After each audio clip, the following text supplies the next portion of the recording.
इंतजार की दीवार। गांव के उस पुराने घर के दरवाजे पर एक झुकी हुई काया हर शाम बैठी रहती थी। उनकी सूनी आंखें और चेहरे पर झुर्रियों का जाल, उन आंखों में अब भी एक उम्मीद झलकाती थी। 80 साल की बूढ़ी गंगा देवी की जिंदगी का एक ही मकसद रह गया था, अपने इकलौते बेटे अरविंद का इंतजार। उस घर के बाहर से गुजरने वाला हर शख्स उन्हें देखकर ठहर जाता। कोई कहता, दादी अंदर चलिए, ठंड बढ़ रही है, तो वह बस हल्के से मुस्कुरा देती और कहती, अभी नहीं, अरविंद आता ही होगा। आज की रात कुछ अलग थी। पूरा गांव कोहरे में लिपटा हुआ था।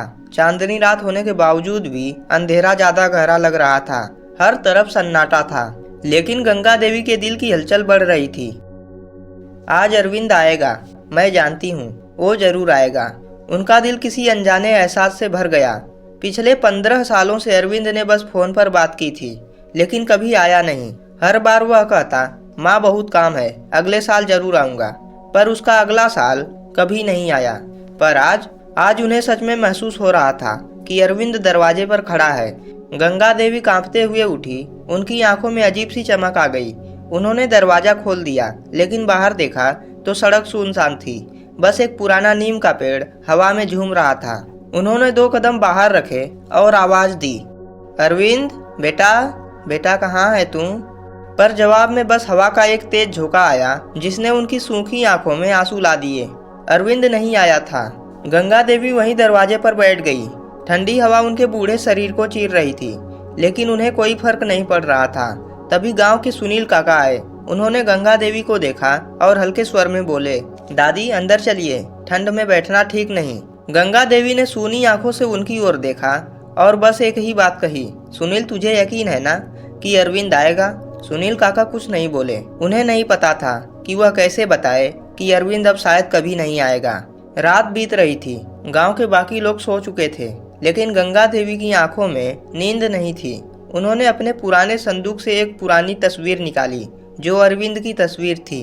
उस तस्वीर को उन्होंने अपने सीने से लगा लिया और फुसफुसाई, तू आएगा ना बेटा? फिर न जाने कब उनकी आंखें धीरे धीरे बंद होने लगी। ठंड की मार से उनका शरीर कांप रहा था, लेकिन उनकी आत्मा अब भी अरविंद की राह देख रही थी। सुबह जब गांव वालों ने दरवाजा खोला तो गंगा देवी वहीं बैठी हुई थी, लेकिन हमेशा के लिए खामोश हुए। गंगा देवी की आंखें अब हमेशा के लिए बंद हो चुकी थी, लेकिन उनके चेहरे पर एक अजीब सी शांति थी, मानो अब उन्हें किसी का इंतजार नहीं। सुबह जब सरला चाची ने दरवाजे पर बैठी गंगा देवी को हिलाया तो उनके ठंडे शरीर ने सब कुछ कह दिया। यह बात गांव भर में फैल गई कि गंगा देवी नहीं रही।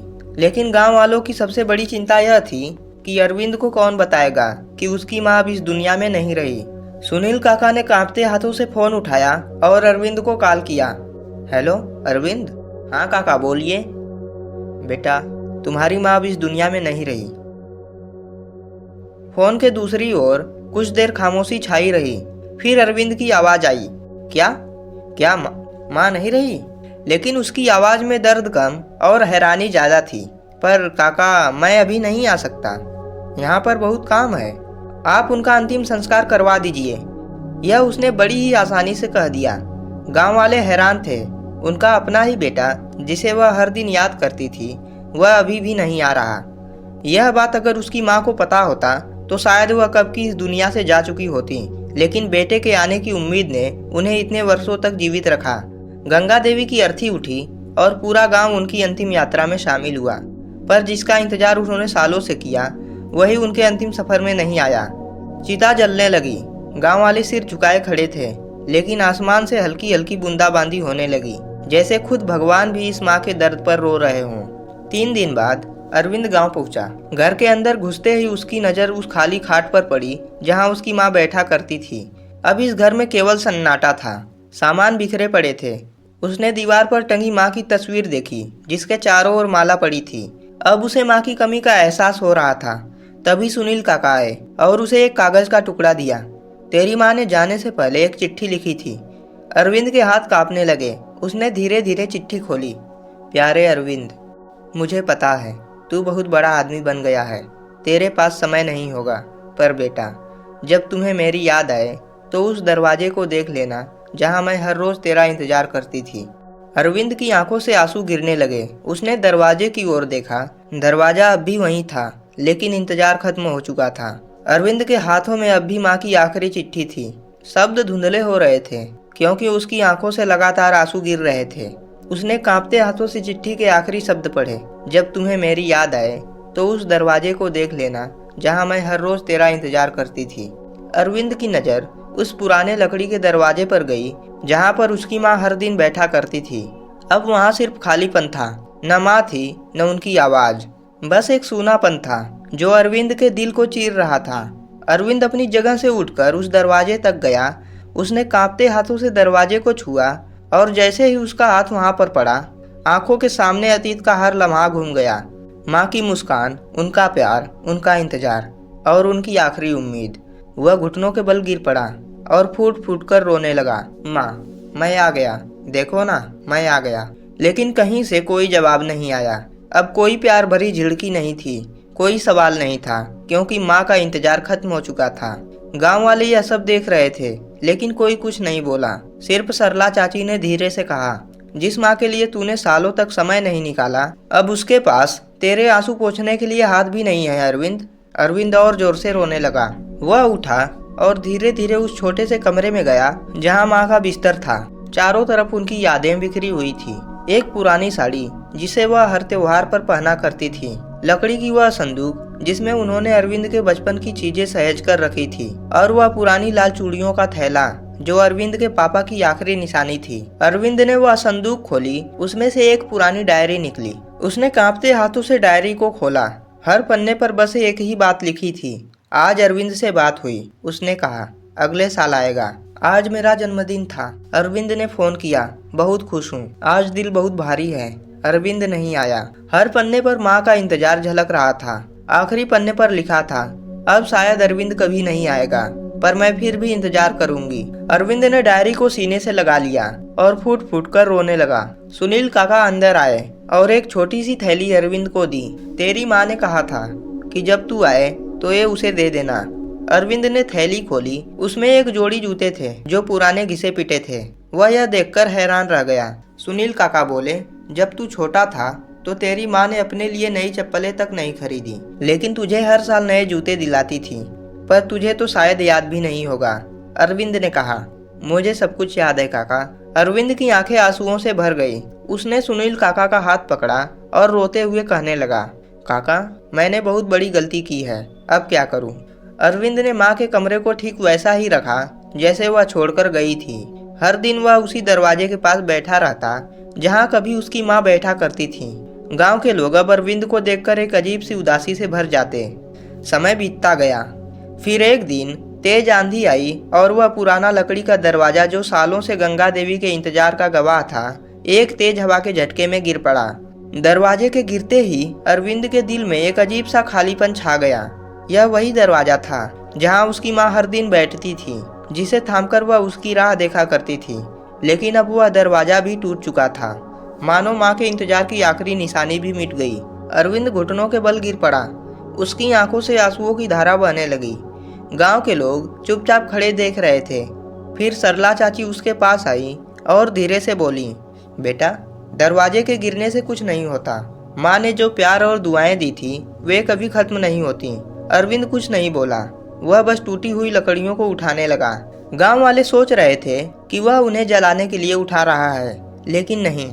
अरविंद ने उन लकड़ियों को संभाल कर रख लिया और कहा, मैं इसे फेंक नहीं सकता। यह सिर्फ लकड़ी नहीं, यह मेरी माँ का प्यार और उनकी यादें हैं। कुछ दिन बाद अरविंद ने गांव में रहने का फैसला कर लिया।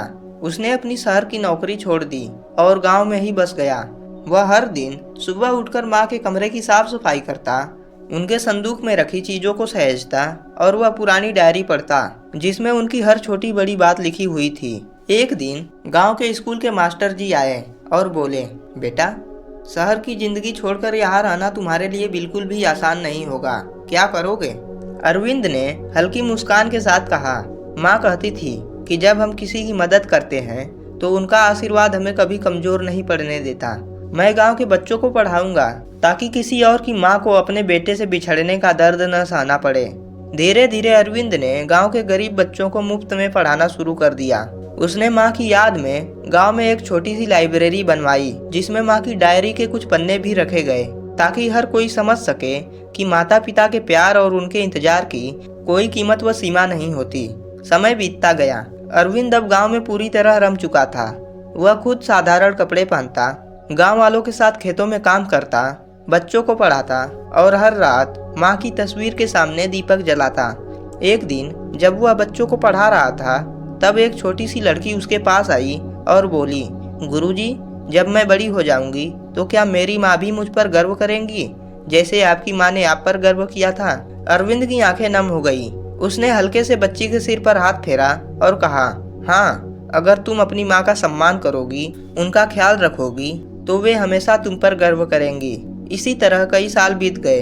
अरविंद अब बूढ़ा हो चुका था, लेकिन उसका दिल अब भी माँ की यादों से भरा हुआ था। गांव के लोग अब उसे गंगा बाबा कहा करते थे और अरविंद, जो कभी अपनी माँ के इंतजार को समझ नहीं सका, अब खुद एक प्रतीक बन गया था, इंतजार, प्यार और पश्चाताप का। एक रात अरविंद माँ की तस्वीर के सामने बैठा था। वह डायरी के आखिरी पन्ने पर कुछ लिख रहा था। उसकी आंखें भारी हो रही थी, लेकिन उसके चेहरे पर एक अजीब सी शांति थी। अगली सुबह गांव वालों ने देखा कि अरविंद अब इस दुनिया में नहीं रहा। उसकी डायरी खुली हुई थी, जिसमें उसने आखिरी पंक्तियां लिखी थी, माँ, अब आपको और इंतजार नहीं करना पड़ेगा, मैं आ रहा हूँ। अरविंद का सफर खत्म हो गया, लेकिन इंतजार की दीवार अब भी गांव में खड़ी थी, एक कहानी बनकर, एक सीख बनकर। इंतजार की दीवार। यह कहानी हमें सिखाती है कि माता पिता का प्यार निस्वार्थ होता है, लेकिन उनकी भावनाओं को हल्के में नहीं लेना चाहिए। वे जीवन भर हमारी राह देखते हैं, लेकिन हम अपनी व्यस्तता के बहाने उन्हें नज़रअंदाज कर देते हैं। जब तक वे जीवित होते हैं, हमें उनकी कद्र करनी चाहिए, क्योंकि उनके चले जाने के बाद पछतावे के सिवा कुछ नहीं बचता। इस कहानी से यह भी सीख मिलती है कि समय रहते हमें अपनों से मिल लेना चाहिए, क्योंकि एक बार समय निकल गया तो सिर्फ खाली दरवाजे और अधूरे इंतजार ही रह जाते हैं, जिन्हें पूरा करना असंभव होता है। मेरे प्रिय दर्शक, यह कहानी आपको कैसी लगी? अपने विचार कमेंट में जरूर लिखें। वीडियो के डिस्क्रिप्शन में अन्य कहानियों के लिंक दिए गए हैं, उन्हें जरूर सुनें।